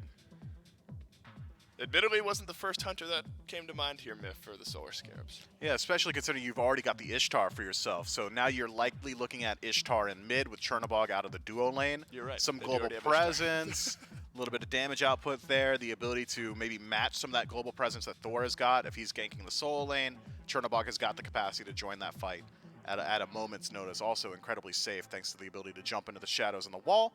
Essentially a Beats Aegis built into your kit. So I think just fine for the Solar Scarabs. Double Hunter composition means you could likely look towards magic damage elsewhere. Get a standard Guardian out of the solo lane. You'll at least be able to restrict the Storm from going down just the physical defense tree. So we'll see how the Solar Scarabs decide to finish out this draft. It's the Storm that I'm a bit more interested in here, because there are so many mid laners taken off the table. Where do you fall back to now? Picks that we've seen a whole lot throughout the year, and maybe not so recently. Things like the Morrigan have really fallen off a bit in favoritism, and continues to do so as Agni is locked in for the Storm. Ranged follow-up from the initiation of a Thor. Decent CC from a distance as well. Could make it easier to line up some of the landfalls for Maui. Agni's been putting out a whole lot of damage, putting in a whole lot of work this entire weekend. I expect the same here. Yeah, we've definitely seen a lot of good data from Agni as the last few sets have rolled through. You know, you mentioned the Morrigan. You start to think of good Morrigan compositions. Obviously, this could be one. Won't be because Agni is locked in. But you then tend to think about Cthulhu, how that's a real nice pairing for a Morrigan in mid. Won't have the Morrigan, but will have the Cthulhu for the Xibalba Storm. And now you get all 5 locked in. Again, between the Thor, the Ram, and the Maui. Feels like that's a trio of gods that worked out so well for the Storm in their run in the NASCC group stages. Then you add an Agni, and you talked about some of the benefits of that god pick, Myth. Cthulhu to finalize the draft. Talk to me about lane pressure. Talk to me about power spikes. What does this Cthulhu bring into the draft? Brings a whole lot of late game team fight presence. Not a whole lot of anything during the laning phase, though. So often we see Cthulhu just sat on by the enemy jungler. Very difficult for him to defend his own blue buff. Very difficult for him to really even line up and try and take fights in the laning phase proper. We've seen some players trying to alleviate those early game woes by picking up things like Pythagorum's Piece, just to boost that sustain and that power. Curious to see how this one's piloted as. Alquang That'll be solo again. finishes the draft for the Solar Scarabs. Gotta be solo lane. I mean, there's flex potential between Alquang and a Wheelish, but I much prefer to see Alquang over in the solo. Will take a little while to spool up. Not exactly the type of pick that can bully a Cthulhu easily. But once you get access to that ultimate, the execute becomes a bit more interesting. You've got very strong jungle clear potential. So if your strategy is to run down the Cthulhu's blue buff between a Wheelish and Alquang, certainly some potential there to really slow down the Storm Soul Laner. I like this draft from the Solar Scarabs, but it is incredibly high execution. You do not have a standard front line. It's not just, hey, I'm going to walk up taunt, or hey, I'm going to throw up a wall behind somebody. It is, hey, did you land your pool on Sylvanas? If no, okay, everybody else is squishy, but we still have to try our best and try and separate some of these fights. Both teams have weaknesses that can be exploited in the early, both Cthulhu and Alquang. Pretty fun to camp as a jungler, speaking from personal experience. One a little bit easier to kill, though. I'm thinking that's the Cthulhu. Well, the Alquang really gets the additional benefit of the magical damage here in a double ADC composition. A Wheelix, presumably out of the jungle. Sylvanas, will do a little bit, but then a physical solo laner would have been a very physical-heavy composition for the Scarabs. But we've seen double hunter compositions. One can build shred, one can build crit, and they still work out just fine, even with a physical solo laner. Because I was thinking, if you're picking this Alquang just for the execute, I'm not saying that's what you said, but if that's what you're looking at towards the Cthulhu, I mean, Scary D has played Achilles a lot in the past. That's a viable option, but that would have been a 4-Fizz composition, so maybe there is some additional benefits here from this Alquang. Now, Myth, earlier on in the weekend, we saw Aquarius on Alquang start off 7-0. Great performance. Fell a bit by the wayside a bit later on, which is not exactly how you'd expect the power curve the opposite to flow. of standard. Are you wanting to see Dame funnel pressure towards this Alquang early in the game? Do you think level 5 Thor should make his way over towards the solo lane? I think that Dame certainly has that potential, but anytime there's a double hunter composition, camping hunters is pretty fun as well. So there are now essentially 3 lanes where Dame should be able to find value. If we're talking about the actually just easiest god to kill for Dame, it's probably Ishtar, who could just really struggle against some of those walls. We talked about it in the last set. Throw up any sort of structure between Ishtar and her tower, and she's got to wait for it to go away. It doesn't have that standard leap, so long as no enemies are right on top of her. So I think there is some potential there for Dame to get active on the map. It's more so about playing around the strengths of his own composition. You could camp Alquang, but Cthulhu's not exactly helping you finish off that kill throughout the early. You gotta do a lot of it on your own. Yeah, but you could play around your Ram, and he'll finish off kills from a distance, or your Agni's got decent follow-up on your stuns. So I'll be excited to see where Dame goes. Maybe has to rotate over to try and defend his Cthulhu's blue buff, but as far as facilitating him, be a bit more difficult. I think I want to talk a bit more about this Sylvanas here, Myth, because Hurriwind on his transition over to the support role, and we've already talked about this a bit this weekend with the Scarabs, had kind of a select few god picks that he had played, diversified a lot of those picks in later weeks and later months while playing with the Solar Scarabs. This is a lot of confidence put into a Sylvanas. You're first picking it here for your team. I have to imagine you could have gotten it later on in your draft. Maybe you're trying to shield some of what your composition is built around, saving the Alquang for last. Also, maybe smart here from the Solar Scarabs. Pairing it with the Ishtar, I think could be some fun here for the Solar Scarabs. We'll see if the Solar Scarabs can eliminate the Xibalba Storm, move themselves on to Sunday with DameNWK and Trelly in Game 2. Yeah, thank you so much. As we jump in to the elimination game, the Xibalba Storm have to find a reverse sweep if they want to keep their chances at SWC alive. The Solar Scarabs only got to win the one here, and they've gone to a double hunter composition and the Alquang solo, Charlie. We saw Aquarius bring it out earlier in the week. Again, started off really well. Didn't necessarily end so hot for at least the Valkyries whenever that one went through. But do you like the Ao Kuang solo with this composition as it moves towards late game? Well, to be clear, I always love Ao Kuang solo. I think it's a nice pick to really throw a wrench in your team in the enemy team's plans if they weren't expecting it. However, how you build it relies a lot about what you're trying to do. In this case, it seems like the Solar Scarabs want more magic damage. So Scary D starting off with the axe, which is interesting because there's like, you can go full damage, you can go full attack speed, and then you can kind of go hybrid, which can still brawl, but you can look to execute tanks. That's kind of how you play it. You're either trying to solo carries late game or solo tanks. In this case, Scary D's kind of went for a little bit of both. He can kind of hedge his bets. He can end up selling that axe late game for more damage, or going into the hero's axe and building hybrid. I'm just curious if he's trying to say, hey, I'm going to stack lifesteal and try to solo delnyy. Like, that's my plan. Full attack speed, I want Telkind's ring, and I'm going to burn through this Cthulhu. It works out early, fine, but once you realize delny's going into the anti-heal, and he's going to be even tankier, and if you don't get that execute, you're never going to be able to burn through the Cthulhu after the fact. This could be interesting. I got my eyes on Scary D for sure, and to see if Sam for Soccer wants to try and help some pressure over in that solo lane. You know, maybe invade some blue buffs, put some pressure onto the Cthulhu. That's usually how the strats work. We somehow always end up back here, Charlie, with a double hunter composition.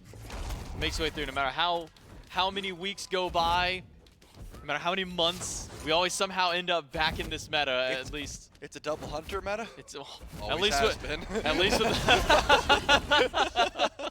we've never truly left. It's the illusion that other mages are just hunters in that regard. They're just wearing a costume.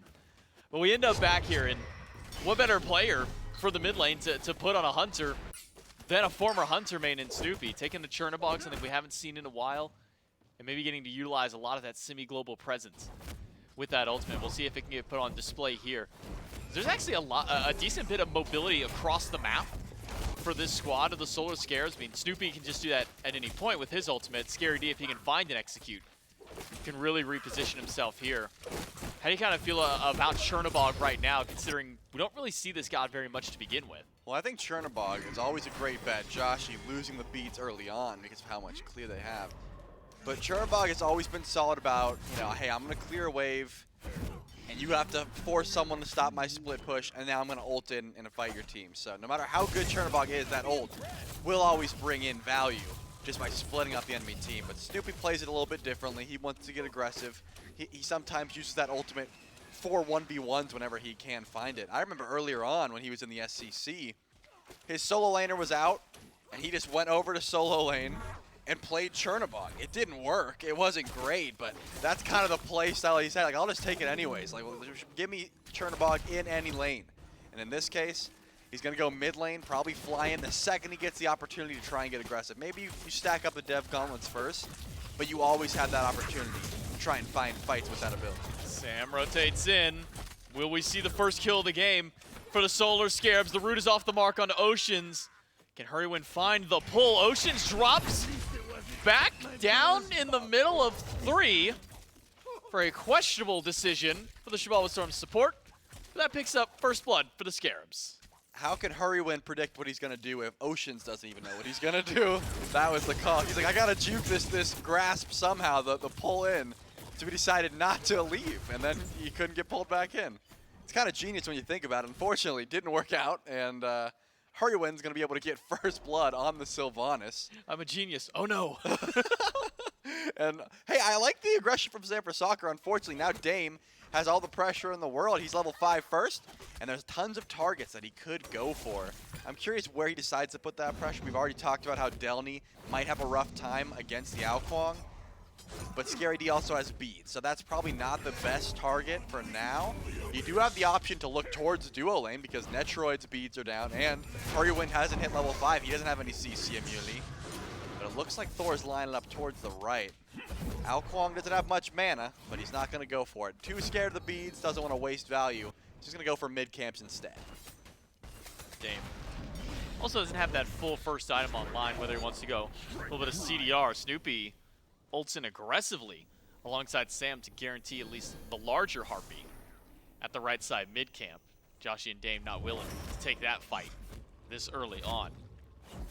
So I've got to wonder where Dame, I should say specifically, will strike, as kind of alluded to by Mifflin over on the desk, saying that there are now 3 potential lanes that Dame can go towards, whether it be this Alquang in the solo, if you want to go to mid and try and deal with Snoopy, or take down Netrioid. 3 squishy targets like this could be a good opportunity. So I'm curious as to where Dame's pressure and where his mindset will be to help out his team. It seems to me like Dame plays Smite. When I get jungle, I play the same way. I'm so hesitant to click 5, or actually click my 4 button and actually ult until I get CDR. If I know I'm getting Jotun's Wrath, I'm not ulting until I finish that item, unless it's like a golden opportunity for me to aggressive. Oh, Beautiful pull in.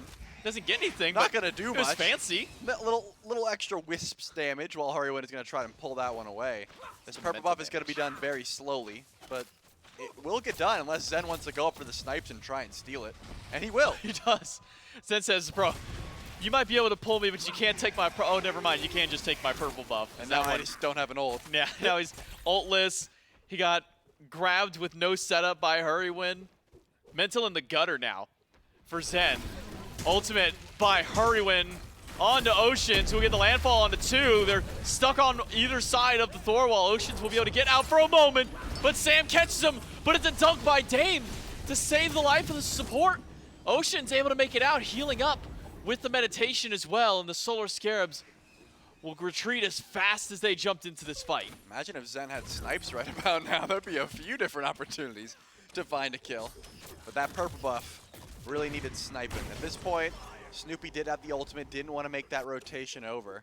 So all in all, pretty much a double down in this case, and actually Dame went into the Brawler's beat stick. Definitely the smarter call up against the Sylvanas and an Alquang that's going to be building a lot of lifesteal, so that ult will have a bit of a longer cooldown. But you're going to be able to find kills more often while trying to cancel out some of that healing. I think both of these junglers have realized solo lane, not the best place to look for aggression early on. Maybe, you know, half an item in to this next slat, or maybe even towards level 12. Some ganks going the way of solo, but it seems like Dame and Sam both looked over and said, yeah, that doesn't look fun. We're going to fight the squishier characters. There's some ADCs over there. Maybe we try and kill the supports that are kind of immobile. Oceans has been taking a lot of aggression from the side of the Solar Scarabs. It just doesn't look like solo lane is going to be the place for many sparks to fly for the first couple minutes in this one.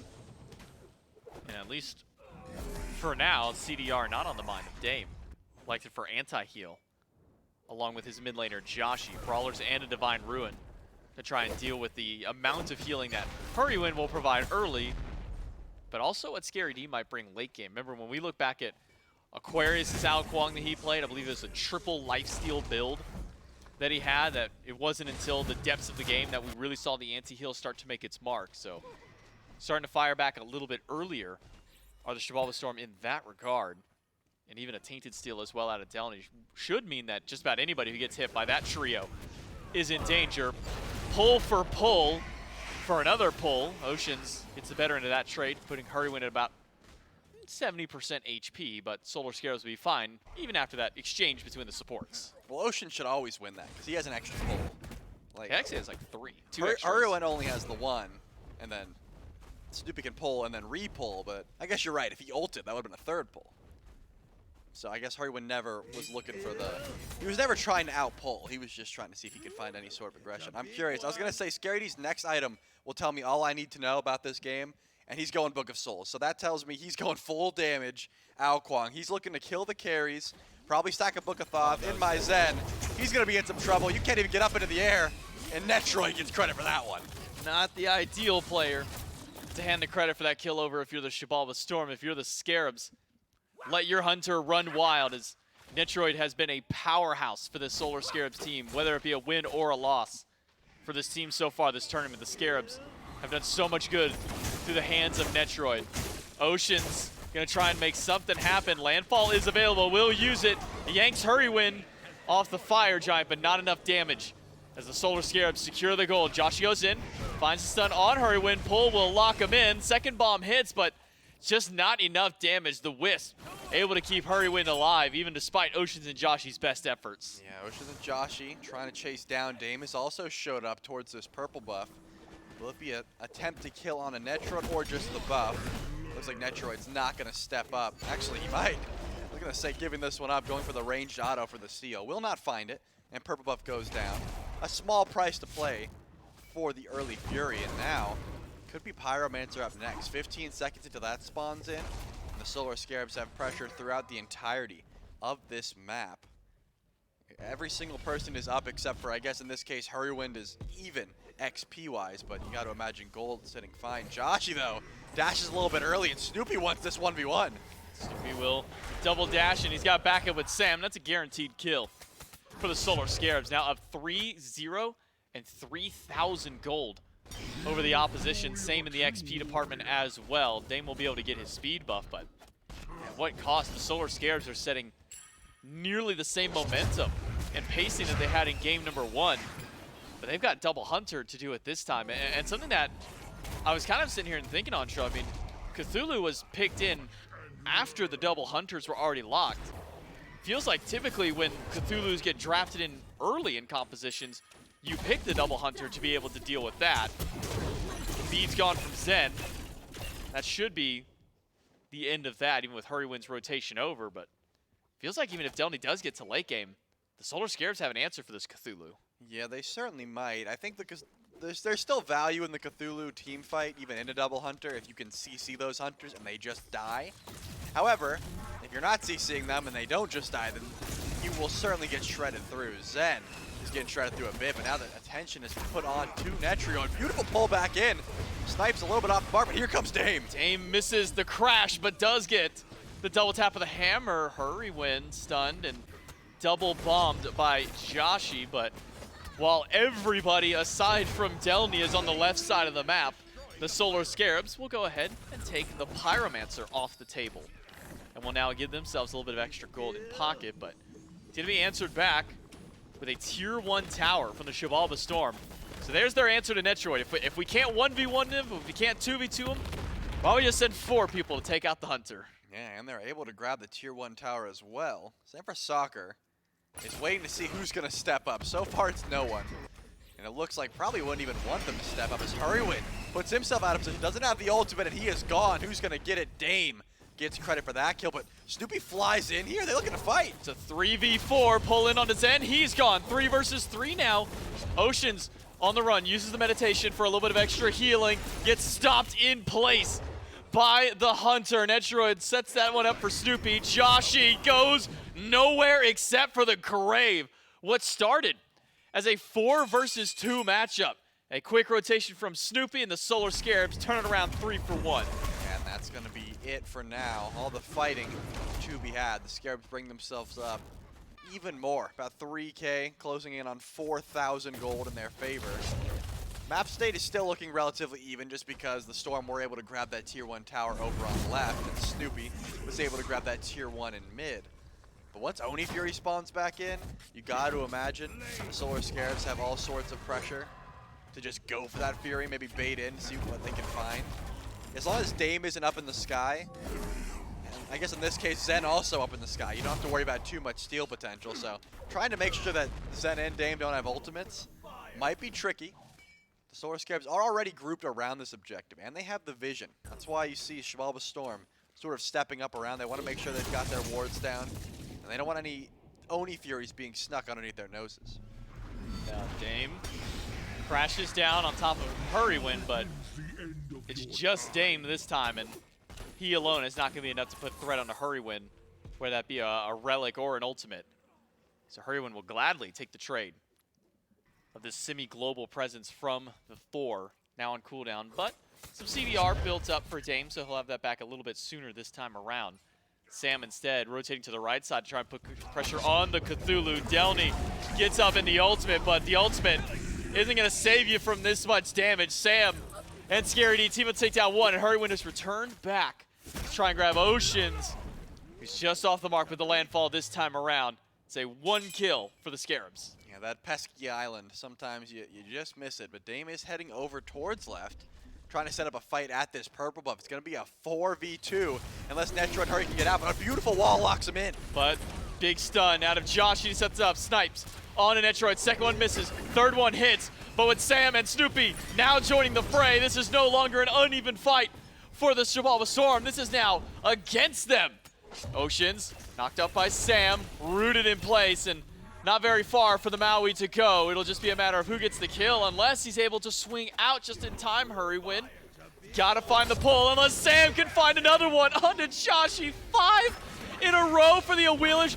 Don't want to pull him right back to you, Ocean. That's the worst person that you can grab. And it's a killing spree for Snoopy and a rampage for Sam. Right on time, that Oni Fury is going to be grabbed here. InMyZen does not have the ultimate. Snipes not available. Means this one will go down for absolute free. The solo laners thought about rotating over, but Scary D realized his presence was not needed. And delnyy realized his presence was not wanted. If he does go over there, probably just get shredded through as a level 15 Cthulhu. Looking at the opposition, Scary D is able to find a pretty big lead XP-wise, and it's only going to continue. Pyromancer should be spawning in here shortly. The only issue here for the Scarabs is that Netrioid, farm-wise, is not that online. I mean, you can't shred through a Fire Giant with Netrioid being so down. But then you look towards Snoopy, and he's got crit. He's 2 levels up of Netrioid, so I think your objective damage should be fine. And they're rotating in. There's no Pyromancer to fight, JMac. It looks like they're going to go for an early 15-minute Fire Giant pull. delny's nearby, but hasn't caught on to this yet. No one has. Sam's going to distract him at blue buff. Oceans did rotate into the jungle, but immediately walked back out. Fire Giant at 16 minutes is going to go to the Solar Scarabs. And none the wiser of the Xibalba Storm. They had no idea this was happening. Scary D tries to go for a pick onto Joshy. Teleports right back past him. The hook will pull him back in, but the execute is there. Scary D will heal up. It can crash right back in once the rest of the team joins. His eyes are on Dame. It's level 17 versus 13. Scary D does not win that fight. Dame up to the sky. Snipes and Thor Dunk miss. But where's the third one? It's just a little shy of finding Scary D, who's able to squeak himself out. Look at him giggling. He's like, yeah, they couldn't find me. I was waiting to see if the Snipes or the wall was going to be able to unstealth that Alquang, but now right side bird is being looked at. Probably a bait. You got to assume the Scarabs want to get out. They're going to go towards delnyy, and now the Xibalba Storm are here for this fight. Triple Island, but it pulls a couple of beads. delnyy still healthy in the Descent to Madness, but Netrioid with these extended range autos are doing so much damage to the Cthulhu. A dive in by Sam, finds a knockup on 2, finds the pull on Dame, who is gone as he gets yanked back by Hurry and dropped by Sam. Right side Phoenix, very unhealthy right now. Could just be a quick commit for the Scarabs to walk in, grab the bird, and back out before too much more damage is done. And once they see that last bomb dropped by Joshy, that'll be the retreat call for the Scarabs. Yeah, that healing from Hurriwind came in clutch. I don't think the team feels as confident going for that Phoenix unless they were able to get a little bit more HP before it happened. 2-12 in favor of the Scarabs. That gold lead almost at 13K. I gotta say, Sam for Soccer has been playing so on point. I mean, finding those knockups without even blinking in, he actually just jumped behind Dame. He was able to pull him in off that one, and he got a double knockup. It's not easy to pull the target you want when you have 2 targets in air with a Wheelix, but he found the kill he was looking for and was able to find the right side Phoenix for the team. Now it's going to be a backup here. The Scarabs have time to get some extra itemization online. I was talking about Netrioid. I was a little bit concerned about how much DPS he had. Buys a full Odysseus bow. That's going to help shredding through some of these tanks. And also the life of delnyy, this Cthulhu, is going to have a rough time dealing with double kin size if it comes through, which it certainly should if Snoopy and Netrioid are fighting together. But there's still tier 1s to go through, JMac. It's still very early on in this game. That tier 1 on the left needs to die, as well as the tier 2s in mid and left. Plenty of things the Solar Scarabs have to do before they can end this game. But they do have a good leg up in this race to start that out with the 12,000 lead. 5 levels for Sam for Soccer ahead, 4 for Snoopy, 2 everywhere else. The XP is what's stacking up against the Xibalba Storm so far. Have a 6-0-5 Sam for Soccer, a 3-0-5 Snoopy, and a push as both towers in left are now gone. Phoenix, the last thing standing in the left lane for the Solar Scarabs to knock down. They've got to go through the Xibalba Storm to do so. Dame's ult back up. All ults for Solar Scarabs available. But Relic's still down for another 20+ seconds on Snoopy, and Aegis 30 seconds for Netrioid. Might be a slow push in, especially with this Trebuchet here. The Scarabs will try and buy time. But Ocean starts by pulling in 1 and losing his life for it. Scary D on the run. The snipes aren't enough, but Joshy is with the bomb. Zen falls in the back line. Joshy down as a double kill for Snoopy. One for Hurriwind. It's just delnyy left alive, and he may not be able to make it back to Fountain in time. Just barely gets through. And with the right side burnt down, delny's got to defend against 4. But the damage isn't quite there yet. The minions aren't there to help out. Netrioid is low. delnyy pulled back in. delnyy dropped down. The Xibalba Storm are going home, and the Solar Scarabs are moving on. That fight was just ridiculous. I mean, ScaraD goes in first, and then I look up. ScaraD's dying. The Hunters are in the backline. It was Snoopy and Netrioid both just beating away on delnyy, who was in the base trying to retreat. Sometimes when you have your Hunters playing as assassins, it can work out. And it's probably when you got about a 13,000 gold lead to your name. That's when your carries can play that way.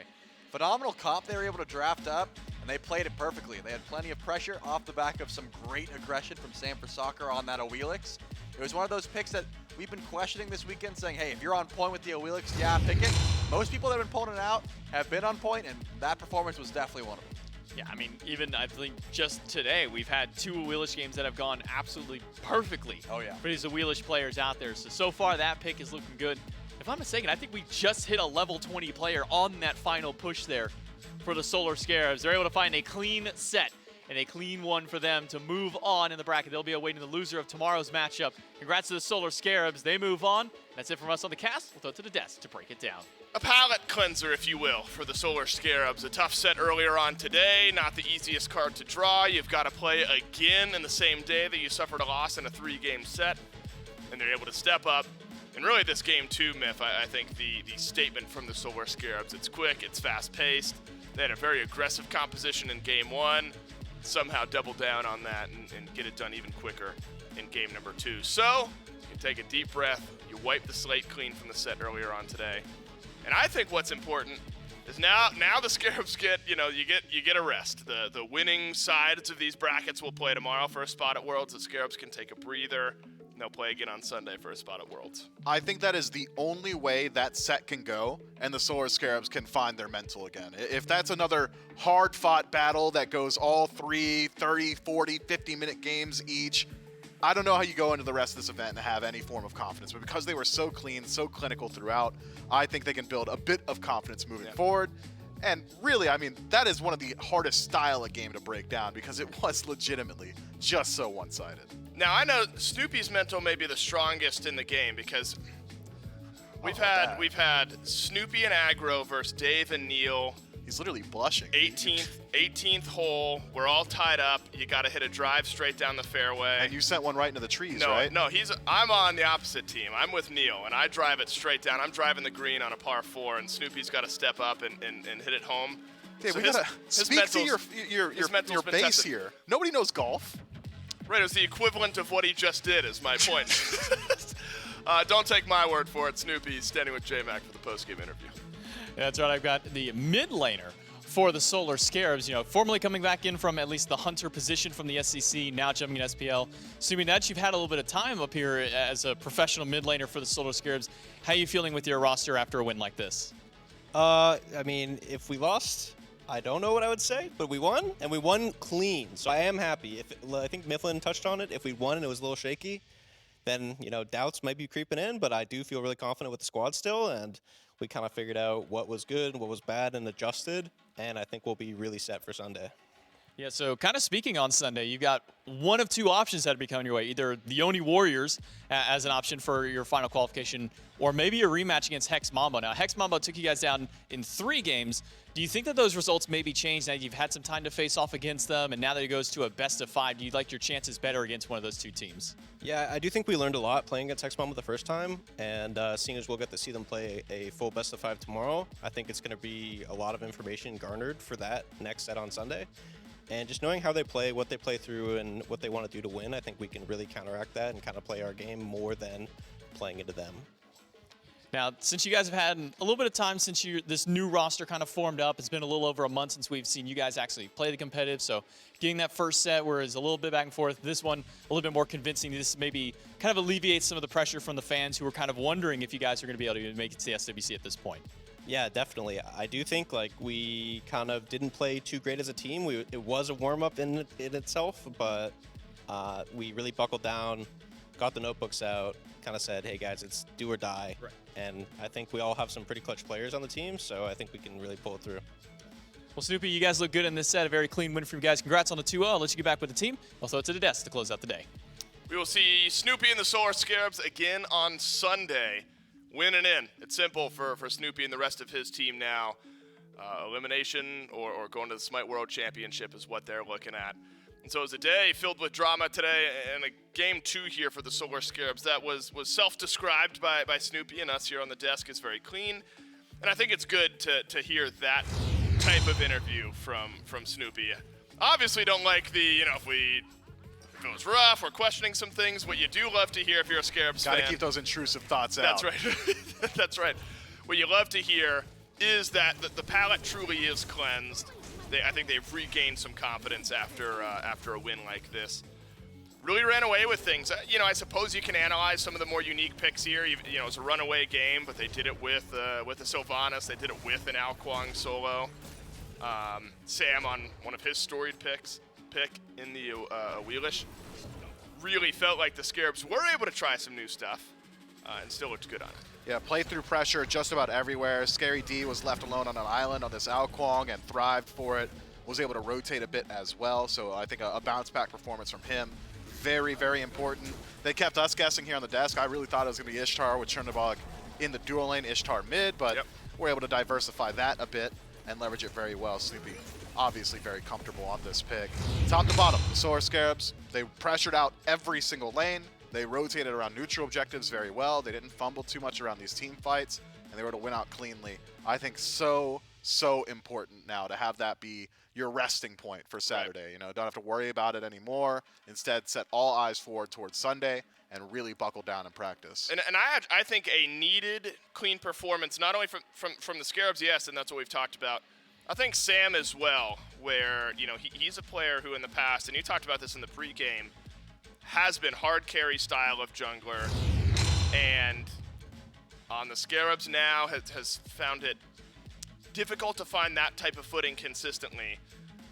And looked good in game 1 on the Pele. It was like a 6-5 and 9 was his KDA in that game. But having a full clean game on the Wheelix for Sam, I think, will build up his confidence alongside the rest of his teammates. 3 best of 3s, that's all we've got for you here today, and let's see how the brackets now finally shake out. We sent home a couple of teams. Here's Group B, the group we just played a knockout match in. Unfortunately, that means we say goodbye to the Xibalba Storm. Unfortunately for the Storm, they might have drawn the hardest path forward. It's a tough group. Hex Mambo, Oni. Yeah, right. The SEC team that you get to play against in your group is Hex Mambo, who have constantly been competing at the highest level against some SPL teams during these types of events. In the Storm, they looked competitive at points. I really think they should hold their heads high after what was an amazing run at the North American SEC group stages about a month or so ago. But this win for the Solar Scarabs unfortunately sends the Storm home. We will watch Oni Warriors versus Hex Mambo tomorrow. That's a best of 5 to send one of the 2 teams on to the SWC, and then the loser will play the Solar Scarabs on Sunday. Again, same thing on the line. That's Group B. Over in Group A, we will also have one best of 5 for you tomorrow. And the best of 5 that we're looking at tomorrow, Miff, I think now raises some eyebrows. The Titans, they did get the 2-0 over the Highland Ravens. But game 2 was a little bit iffy. Very well could have gone 3. Now they're facing off against the Eldritch Hounds, who looked dominant earlier on against the Valhalla Valkyries.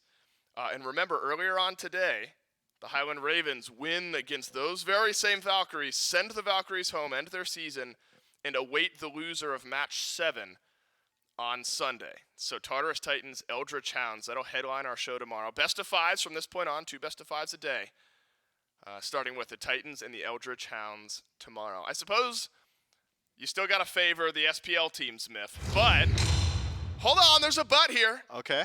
There's a big Where? but, and I cannot lie. Man. What? You didn't have to. Come on. What? Get the camera back on him. But Yeah. the SEC teams have shown us they're here to play, and they've got a certain mentality about them this weekend. We've already got one confirmed SEC team going to Worlds from Group A. see what happens over in Group B, but I'm excited for that Titans-Hounds matchup. Yeah, I am as well, considering just how shaky the Titans looked in their previous set. Sure, it's a win. It's a 2-0. When you're looking at the bracket alone, looks convincing, but if you go back and you miss the opportunity to watch that set, really the Ravens stretched them as far as they absolutely could. So I think, if anything, the Eldritch Hounds will at least have some time to adapt and figure out how the SPL plays. Regardless, whichever team loses, one's going to have to bump down and play up against the Highland Ravens. And regardless of how any of those sets go, no matter what your takeaway, there's going to be some SEC at Worlds. That's right. And then there were 6. 6 teams remain, 4 spots still up for grabs. 2 of them will be filled tomorrow. 2 best-of-5s for the rest of the way here. And that's all we've got for you today. My name is Dolson. That's been Mifflin on behalf of us, the other casters. Everyone back in production, thanks for watching, and we'll see you tomorrow morning.